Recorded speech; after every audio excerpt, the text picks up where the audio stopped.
Hello YouTube, this is Morgan Airspeed Prime here with my next Reckoning of Roku chapter analysis video. This one's going to be for chapter 3, which is called The Letting Go.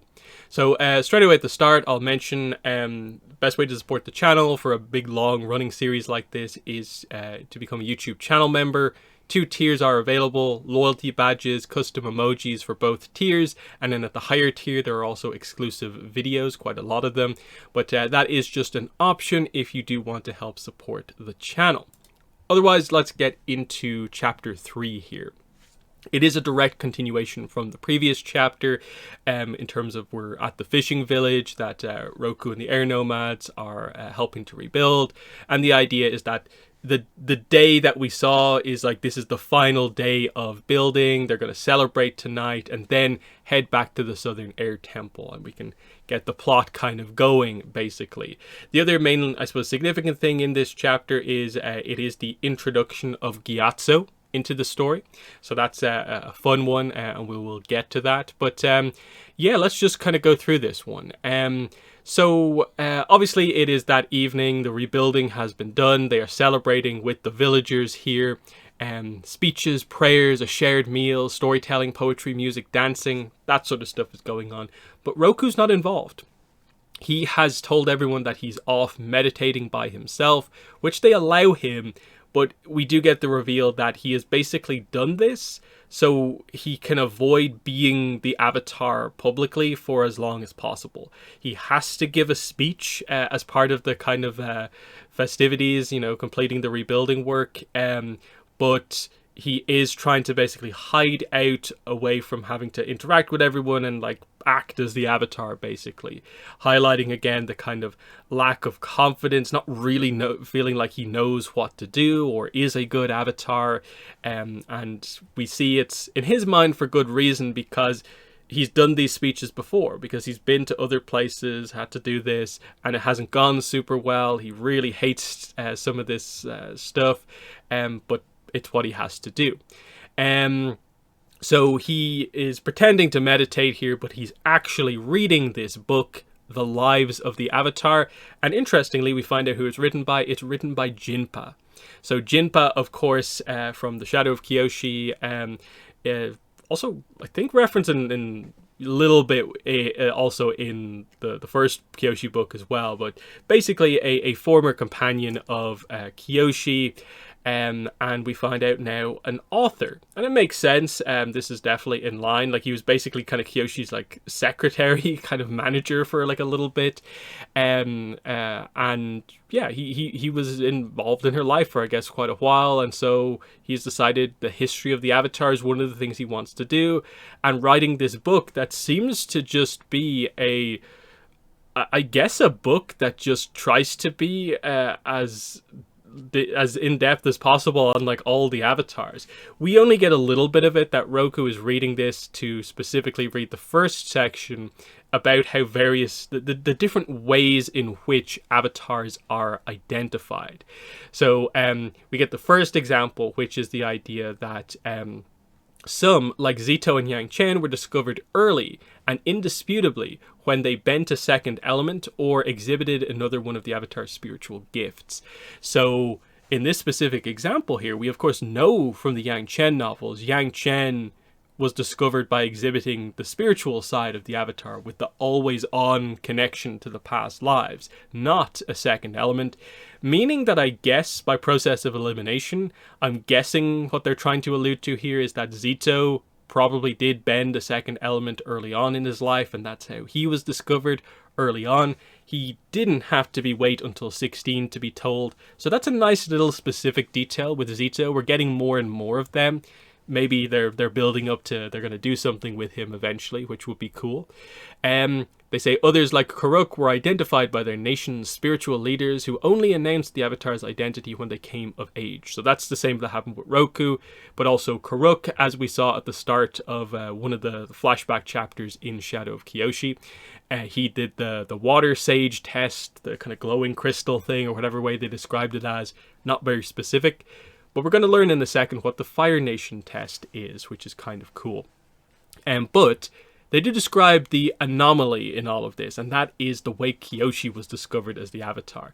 Now, for the most part, this is just a recap of what we know. If you've read the Kyoshi novels, you know this story.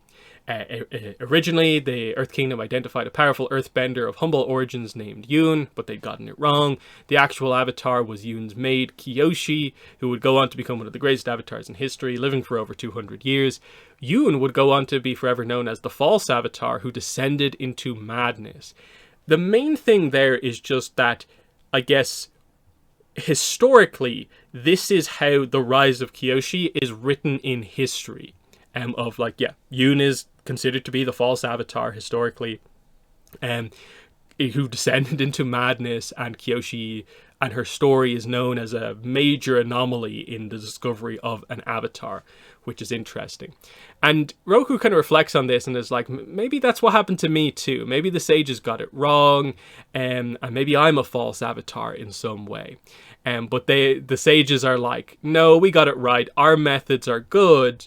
Unlike the Earth Kingdom. The reason they got it wrong with Kyoshi is because the Earth Kingdom is corrupt in all ways, including spiritually, and that's why they got it wrong.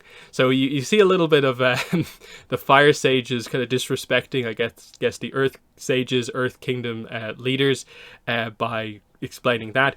Obviously, we know the truth of the situation is that the Earth Kingdom method was working. It's just that they were trying to track a moving target, because Kyoshi, with her parents, was moving all over the place, which I guess is not a usual thing for like a family with, I guess, a young child.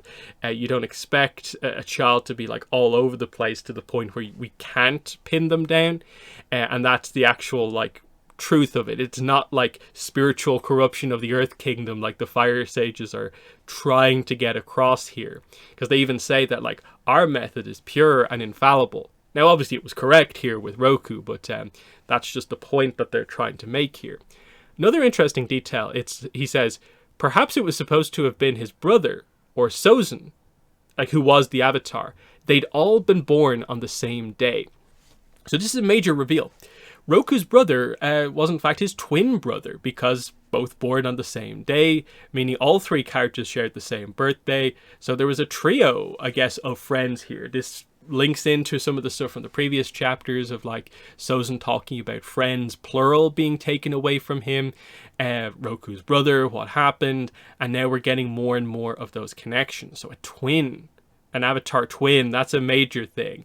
They obviously, with the way they do this, of like the twin already being kind of dead prior to Roku's discovery as the Avatar, they avoid the obvious twin Avatar story of how would the brother feel about his twin being the Avatar. But in a way, they kind of give that to Sozin, because we got the whole idea of like Sozin's father almost wished Sozin had been the Avatar because it was so close. And imagine that if you were a twin of the Avatar. That's the jealousy angle that I think everyone has speculated about. But still, they do some interesting stuff when we get the reveal of like what actually happened with Roku's brother. But nice details slowly being rolled out on this front, and we'll get more as we go on. So very interesting stuff already in the chapter. Just like every paragraph has like, oh, that's interesting. Oh, that's interesting. And we follow it up. Like, yeah, what is the Fire Nation method for finding the Avatar? It involved burning inscribed bones and reading the resulting fissures. Now, again, not specific, kind of like the Earth method. They don't really explain it properly. Like, do the Fire Sages just do this on their own and it leads them to Roku? Or has Roku been told to do this test and his firebending affecting the bones creates a specific pattern, and that's the proof that this is the Avatar bone pattern or something like this? And does this in any way relate to like the fortune teller stuff, what was going on with the bones? Because like the Earth Kingdom method involves bones as well, like bone trigrams, but obviously the bending comes into it in some way, of course, as well.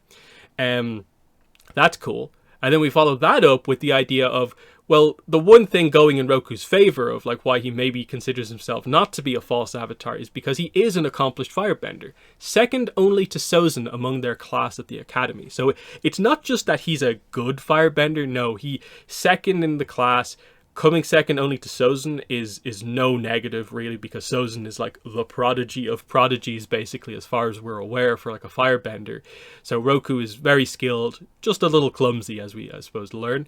So that's cool. We find out, yeah, he's made failed attempts to try and bend the other elements while he's alone, and has also never gone to the spirit world or communicated with his past lives. So he feels that, you know, even early on, the fact that there's been no other elements, no spiritual aspect, there's still a chance he's a false avatar, because I suppose in his mind it's like he's not ticked any of the boxes outside of he's been told he's the avatar, but he hasn't kind of confirmed it to himself that that's the case, which is a very interesting thing for an avatar, of like waiting all this time and in a way that moment you finally bend another element for the first time must be pretty intense if you don't do it at like a super early age.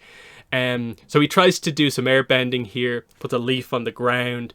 We get the whole description here, channeling his energy, his chi, the same way as firebending. Then he tries to do basically an airbending, kind of like blowing air out of his mouth, but the leaf doesn't move. And this is where Gyatso is introduced. Careful, I don't think the village will survive another typhoon. So straight in with a joke here is Gyatso, of course. And now, again, referencing 306, we know what Gyatso looks like at this age. Specifically, the Gyatso Roku scenes in this episode are going to actually happen after this book in its entirety. Because here we see, in the episode, we see both of them airbending. And of course, at this point in the book, neither of them can airbend. Gyatso has airbent before, but there's something wrong with his bending that we're going to find out about. And then, of course, Roku has never airbent at all yet. So an interesting thing where like this book fits in, like basically right before this scene happens. Like the scene in The Avatar and the Fire Lord that would take place immediately after this episode, after this book basically, would be this scene, which is an interesting little detail.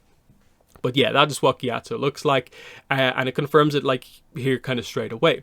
The pale, bald-headed boy had a sleepy-eyed look and was short and scrawny. He didn't have his arrows yet, which wasn't surprising given that he seemed at least a couple years younger than Roku. So yes, it looks to be probably 12 or 13-year-old Gyatso.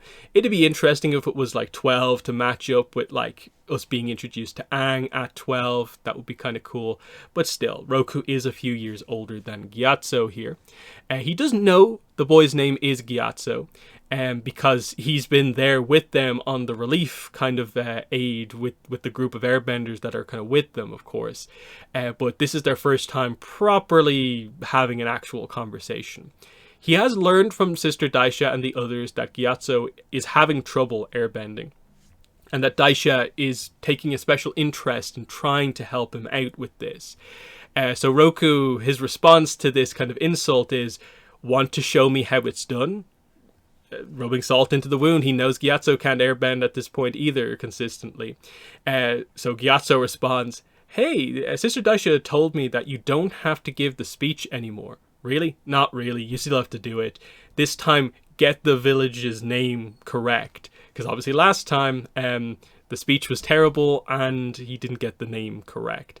He argues that it was really cold last time and water tribe names are hard to pronounce.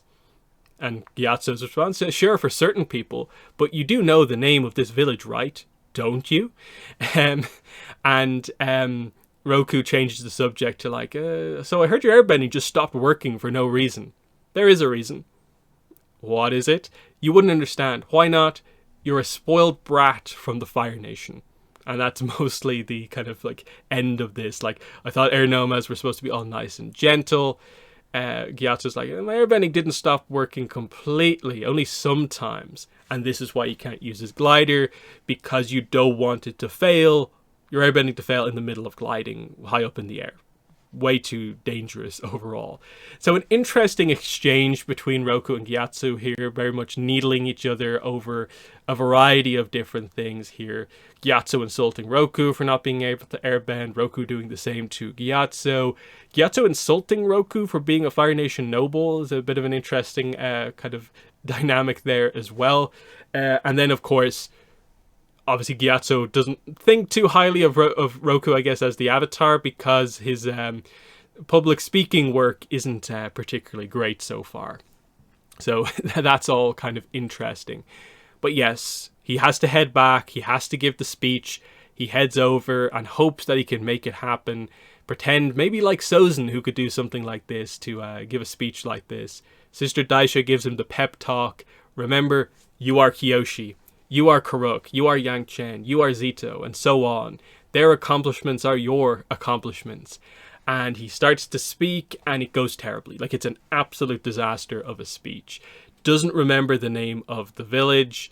And effectively all he says is, Storm tried to destroy the place. We rebuilt it. Teamwork. Thanks. And everyone's like, that's it? Is he done? Gyatso's laughing the whole time in the background, not helping things. But it is a real disaster of a speech here. Sister Daisha's like, you'll improve with practice. And Roku feels, maybe words aren't my thing. Maybe I'm an avatar of action. Maybe I should start my airbending training. And the advice here is, our breath gives life to our words as much as our actions. Let both matter. To be a good avatar, you do need to have the kind of the diplomatic skills, which I guess a speech like this would include that as well as the kind of combat skills also. And at this point, there's a kind of cut in the chapter as we move away from the village that we're rebuilding to, this is now the arrival back at the Southern Air Temple. So we're here at the Patola mountain range, of course. We get a nice description as we kind of come in here. We're on Sister Daisha's bison, of course. It's Daisha, Roku, and then she's also brought Gyatso with them. So Gyatso's right there with them, highlighting that she's focusing on him and is in a way trying to kind of place Roku and Gyatso next to each other at times. And the kind of question is like, oh, why is that? Why is she purposefully placing the two together? We get the name of Daisha's bison here. It's Amra, A-M-R-A. Gyatso does have a sky bison of his own. We will meet her in a later chapter, not too far away. So yeah, some fun bison stuff as the whole group arrives back at the Southern Air Temple itself. Then we get the fun part. All the airbenders dive and glide off their sky bisons, allowing their sky bisons to kind of go off to kind of eat and graze, where they live, of course. And Gyatso wishes he could do the same, but of course he can't because of the issues surrounding his airbending, of course. And again, to give a little bit of context there, Gyatso is still this prodigy airbender, and the shock here is more so the idea that why has he gone from being up and coming, like soon to get his tattoos, to now he can barely airbend no matter the time, that situation. That's the shock on the Gyatso side of things. So this is where they land, and they are met by two of the Council of Elder members of the Southern Air Temple, Abbot Rabten and Monk Eudron. So this is R-A-B-T-E-N, Rabten, and Y-O-U-D-R-O-N, Monk Eudron. If you've read the RPG, you'll know both of those names.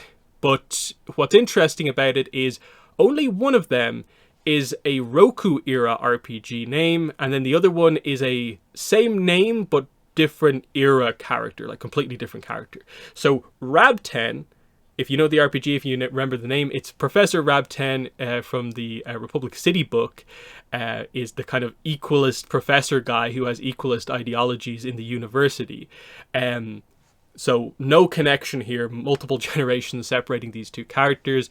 But the interesting point is this is one of two characters where the names are taken from the Republic City Korra RPG book and used in the Roku novel for two separate characters. We'll see in the next chapter the same name happen again, another name happen again. Eudron, though, is a Roku character who we know a little bit about from the RPG. Now, of course, the RPG is set like 12 years after this book, when Roku's fully realized at the end of his training. But Monk Eudron is also a Council of Elder member there, but he's more characterized there as being the opposition to Chondro of the Guiding Wind and the kind of conflict within the air nomads at that point. Towards the end of the book, there's the start in a way of that plot thread to a certain degree beginning to come into play, not necessarily within the air nomads from a different point of view. Within this book, you don't get too much on Udron, ultimately, is the idea. He will come more into focus in the coming years, I guess, is the idea there. But nice reference, of course. It makes sense. You need to have moments like this. Of course, the leaders would welcome back the Avatar and stuff like that. And that name drop made complete sense. So yeah, there's the meeting here as everyone arrives back. Interestingly, the two elders do ask about Gyatso, like still no progress. Daisha says, I'm afraid not. Roku thinks they're talking about him, but does realize it is Gyatso they are talking about, which makes sense. Again, Gyatso is a noted airbender, but now can't really do it that well anymore, whereas Roku hasn't really started his airbending training. They're more concerned about what's going on with Gyatso, ultimately.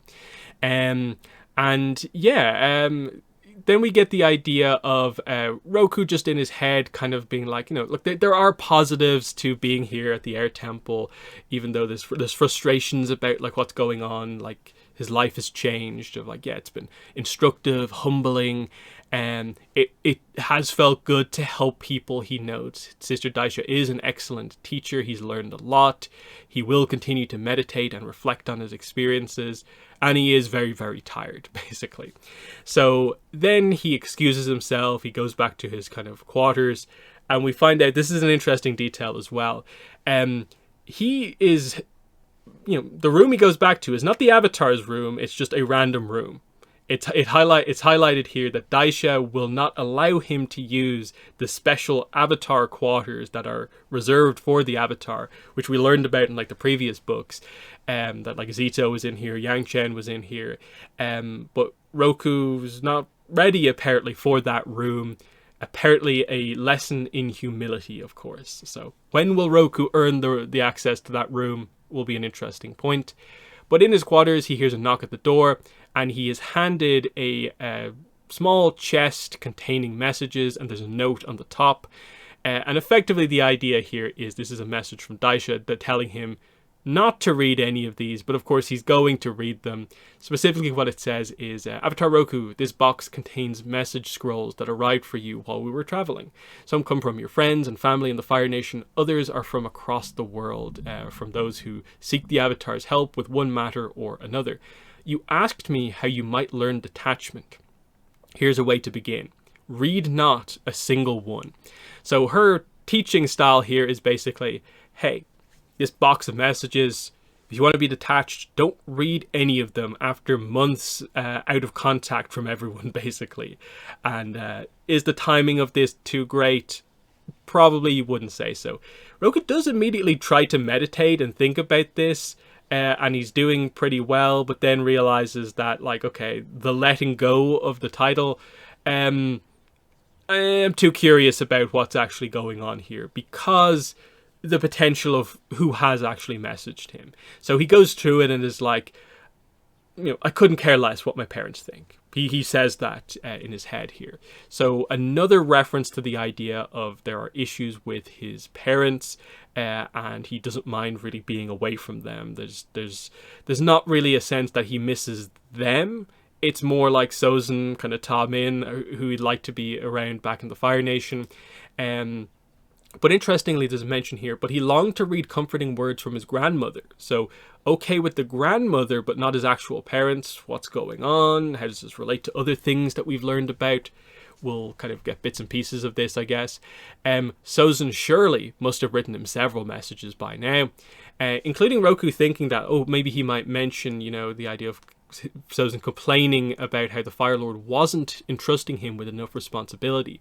So that's interesting. Roku's perception on the Roku Taiso situation is that Taiso isn't giving Sozin enough responsibility. Sozin wants to do more, and that there's that ambition kind of coming out, but Taiso obviously being overly critical and not thinking he's good enough yet. And is this part of the kind of typical Fire Lord thing, training your children to be the best they can be by kind of manipulating them, hurting them in that way? It gives you a sense for the dynamic, of course, that even Roku can kind of see that. Maybe there was a note from Tom in there. It wasn't likely, but who knew? He also considers the idea of message requests from across the nations. Like, what if there is a plea from one of the Earth Kingdom monarchs or one of the Water Tribe chiefs? So that's interesting by itself. They don't name them here, but for context, when they say Earth Kingdom monarchs, it's not a mistake. Yes, there's the Earth King, but remember, it's a king or queen in Omashu as well. So it's Earth King Gyalun in this era. He will be referenced in upcoming chapters. And then the Queen of Omashu in this era is Guozun. It's a Guo space Xun. She will be referenced in the book as well, though neither are particularly focused upon, really. They are referenced, though. Water Tribe chiefs, both of them are not referenced by name, as far as I'm aware. From the RPG, assuming it's not their predecessors and it's the same people from the RPG, the Northern chief, so the chief of basically both tribes, should be Skiri, S-K-I-R-I, and then the Southern chieftain will be Qanit or Quanit, Q-A-N-I-T-T, but I don't think those names actually get brought up in the book, but that is the context of that. And yeah, Roku just thinks to himself, was she serious? And did she truly expect him to ignore those who loved him and who might need his help? And he's like, yeah, it couldn't hurt to skim a few of these messages. And so he's like, after all these relief missions, surely he had earned these messages, and so he begins to read them, and that's where the chapter ends. With the idea being that, okay, he was tasked with letting go, but he read them, but was it a super reasonable request, really, after, just returning home? You don't criticize Roku, really, I think, much at all for this, necessarily, but maybe it's still the Fire Nation mindset of the fact that immediately it's like, what's happening back home? There is still that connection there back to everything, that he's still thinking about all of that stuff. But yeah, actually, like, a surprisingly dense chapter. There's not that many pages in this one, but nearly every paragraph has, like, there's some dense material there to go through with a lot of these references, like the Jinpa one on page 1, the Kyoshi history lesson that we get here, the Zito history lesson a little bit, Gyatso introduced, and he's having trouble with his airbending. It's inconsistent. What's going on there? You might skim past this on first read, but there's actually a lot that's going on in this chapter, which is very, very interesting. And so these messages are effectively what's going to kind of kick the plot off to a certain degree, but we'll get on to that. Next chapter, we go on to a Sozin-focused chapter, the first present-day one, which is very, very interesting. I think this is like a highlight early chapter in terms of like, oh, whoa, I didn't expect Sozin to be doing that. But we will come back to Roku, I think, in the chapter after that, chapter 5. So in the comments, let me know what your thoughts are on chapter 3. But otherwise, that's been the video. Thanks for watching, and bye.